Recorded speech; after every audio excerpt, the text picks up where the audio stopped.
Hi guys, this is Dan from Magic Pachinko Restorations with another short video on a vintage pachinko machine. Well over 300 subscribers. Keep that coming. We love to see the new subscribers. Keep the questions coming. Really enjoy the interface with potential customers or people that just are into pachinkos overall. Notice a couple of things. Got a new sign. Got a new t-shirt. My sister-in-law is a very talented person, and she made this for me and made the t-shirt for me, so I think that's pretty cool. Thank you very much, Tina. Appreciate it. So this particular video is on a very interesting machine, and it's got a great backstory. I love to see the backstories or hear about the backstories on the pachinko machines that come into me. A gentleman called me from, I believe, Missouri, and he had this particular machine and said he needed some help with it, and we did a video chat. And at the time, it's a Model A, and at the time I thought, when I looked at it, the paperclip was actually missing. And I said, well, that's not something you're going to be able to fix. You're going to have to send it to me. And he said, well, here's the deal. He said, this is owned by my secretary. He had been a bank president for 40 years, and his secretary of all those 40 years actually owned the machine. It was given to her by her father. He probably bought it back in the late 60s, early 70s. I'm not sure what year this is because the stamps on it don't have the numbers on them that I'm looking for. So my guess is late 60s, early 70s. And he just really wanted to get this machine working for her.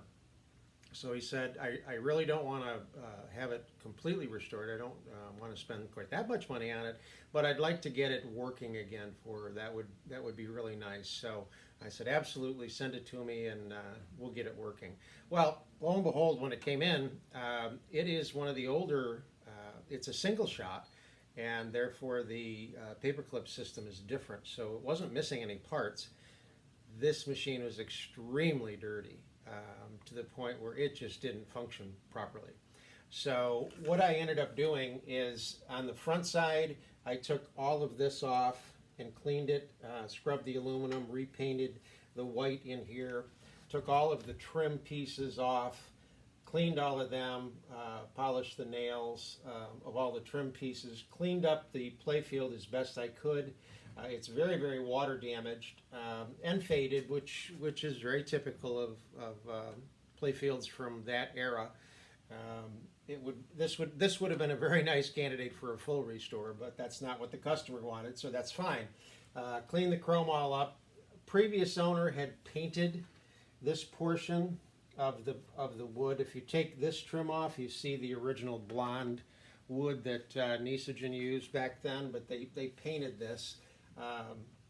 So it looks okay. This has got some neat features. We'll talk about them in just a second. I do want to show you the back.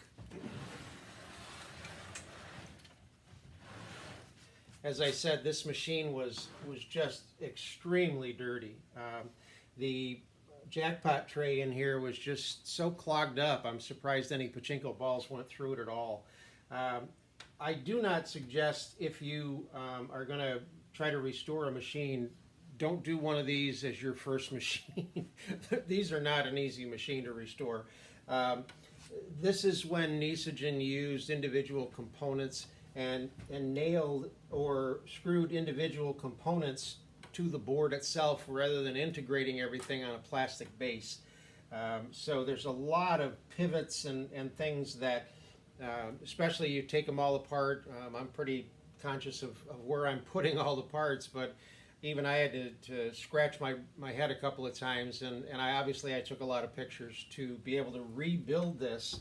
So all of this got taken off, everything got cleaned, everything got reassembled, and now it works really, really nice. This has 3 bulbs on it. There's a ball out light, there's a jackpot light, and then there's another light here for a unique feature to the single shots, and I'll show you that in just a second. So when you go to load this machine, you need to make sure that these right here, these are closed. You just squeeze them together and they close. and that puts the two fingers down at the end of the jackpot chamber to keep the balls from going all the way through the machine. So once you do that, same advice, just take a handful.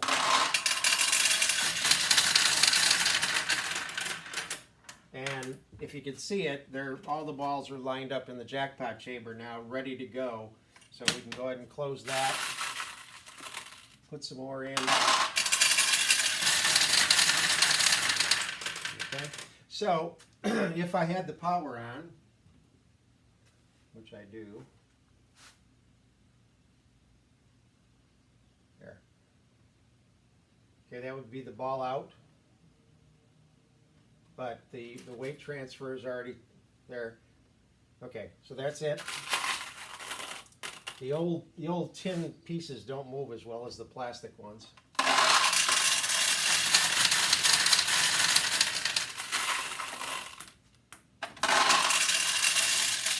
There. Eventually we get enough weight in there that it pushes this down, turns the light off, stops the flow into the center tray. So now the machine is ready to go. Always make sure that your seesaw is tipped back. This has that little wire here that's going to push against the leaf switch to turn on the jackpot light. Just make sure that's pushed to the left.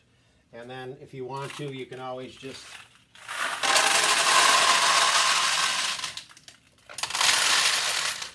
add balls there and there. Okay. So now the machine is ready to play. Again, this is a single shot, so if you notice, there's no feed tray on it. When there's not enough balls in the machine, there's a little chrome piece inside that will drop down and cover this hole. So if there's not enough balls, you won't be able to put a ball in to actually play. Okay. Now the original glass for this was left at the customer's home, and I don't have a piece of glass or plexiglass that's big enough, but I do want to show you the launch of the balls. So I'm going to put a short piece in here and kind of fake it.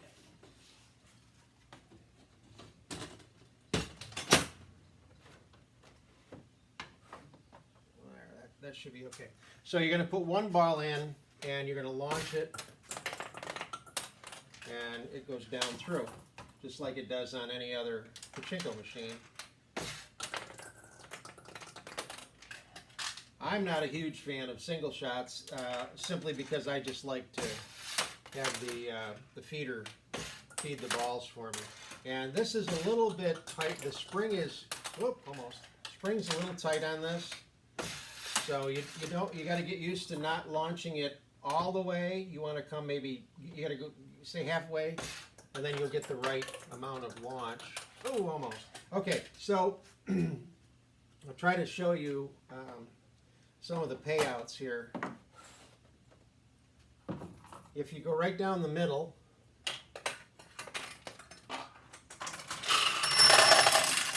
it goes down internally and then it comes back out and drops into this tulip. And it will do the same thing on these two. It internally will drop through and open the tulip.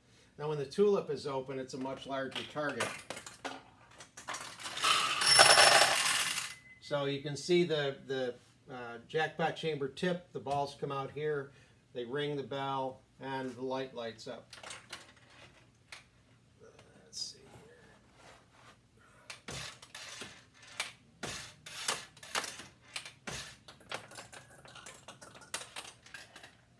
I'm going to tweak the nails a little bit on this, see if I can get it to pay a little better.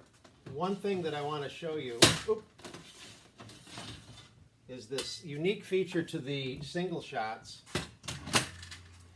And to be honest with you, I don't know why they do this, because I could never figure this out. I guess in Japan, people that were playing these things could launch balls really fast, even though they were doing it one at a time. But if you get multiple wins, basically all at the same time, I'll show you kind of a neat feature on this machine. So I'm going to simulate it by kicking the seesaw over, and then I'm going to drop in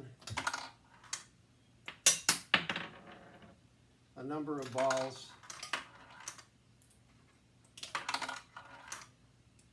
like that. So what it does is it backloads the balls right here. But I want to show you something.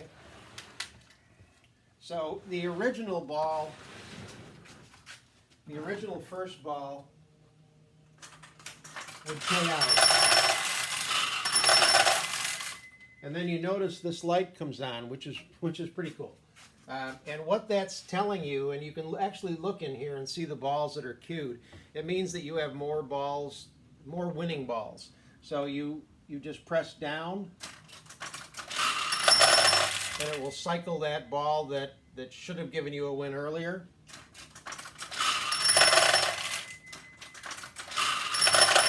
Until the light goes out, and that lets you know that you've gotten all of the wins that you were supposed to get. Very cool feature. So again, this machine is 100%, and I hope you enjoy it. Thank you.